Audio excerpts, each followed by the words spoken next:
Reserve bank of India स्थापित करने में बाबा साहब अम्बेडकर का योगदान था। कितने लोगों को पता है? हिंदू कोड बिल में महिलाओं के लिए इतना बड़ा स्थान देने में बाबा साहब अम्बेडकर का योगदान था। आज हमारे देश के अंदर महिलाओं को जो बराबरी का अधिकार मिला है, उसमें बहुत बड़ा योगदान बाबा साहब अम्बेडकर का है। भारत में किसानों की जो दुर्व्यवस्था थी, किसानों की बदहाली के बारे में आवाज उठाई, उसके बारे में हमारे में से कितने लोगों को पता है? वो इतनी बड़ी हस्ती थे, इतने महान व्यक्ति थे, कहीं ना कहीं उनको एक तरह से दलितों का नेता बना के हमने उनके दायरों को बहुत संकुचित कर दिया।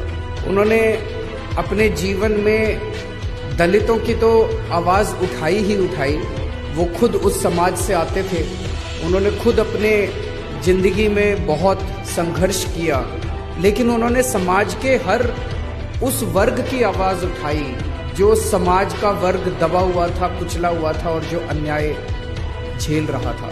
उनके जीवन से सबसे बड़ा मैसेज ये है, एक गरीब परिवार में पैदा हुए, गांव में पैदा हुए, वहां पे उन्होंने बचपन में जिस तरह से छुआछूत झेला और जो गरीबी झेली, उस जगह से निकल के, और ऐसे समय में जबकि पढ़ना लिखना कितना मुश्किल होता था, उस समाज के लोगों को स्कूल में जाना कितना मुश्किल होता था। अच्छे अच्छे घरों के, अमीर घरों के बच्चे भी उतना नहीं पढ़ पाते थे। ऐसे में बाबा साहब अम्बेडकर ने इतने गरीब परिवार से निकल के और डबल डॉक्टरेट की डिग्री ली, कोलंबिया यूनिवर्सिटी से पीएचडी की और लंदन स्कूल ऑफ इकोनॉमिक्स से पीएचडी की। मैं समझता हूं आज की डेट में भी 2019 में कोलंबिया यूनिवर्सिटी से और लंदन स्कूल ऑफ इकोनॉमिक्स से, दोनों से डिग्री लेना, डॉक्टरेट की, पीएचडी की, हर व्यक्ति के बस की बात नहीं है। सोच के देखिए, 1947 में जब देश आजाद हुआ था, पूरे देश के ऊपर छोटे छोटे इतने राजा महाराजा थे। सरदार पटेल ने देश के अंदर घूम घूम के सारे देश को इकट्ठा किया, एक भारत बना।